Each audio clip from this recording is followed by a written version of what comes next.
Anak kita cuti sekolah ni tak buat apa-apa. Duduk rumah main telefon saja. Rugi sangat kalau tak top up ilmu ataupun belajar something semasa cuti sekolah ni. Anak ibu ayah tahu cara ambil wuduk. Nampak macam betul. Tapi betul-kah betul? Bacaan dalam solat pula.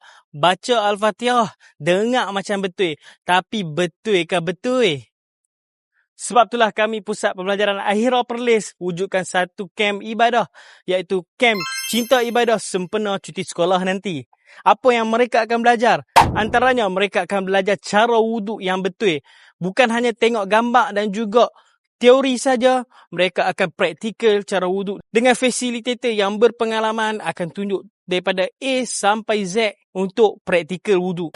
Seterusnya, kita akan tunjukkan cara solat yang betul. Daripada berdiri tegak sampai yang paling last sekali iaitu tertib.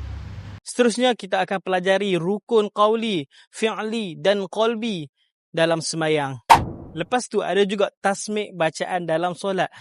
Anak-anak kita akan baca di depan fasilitator yang berpengalaman dalam bidang Al-Quran dan juga mereka akan diperbetulkan cara bacaan yang betul. Untuk info ibu ayah, program ni akan diadakan pada 1 dan 2 September cuti sekolah nanti bermula daripada jam 8 pagi sampai 5 petang. Jadi ibu ayah jangan lepaskan peluang untuk sertai kem Cinta Ibadah bersama kami. Manfaatkan cuti sekolah anak anda dengan program yang bermanfaat seperti ini.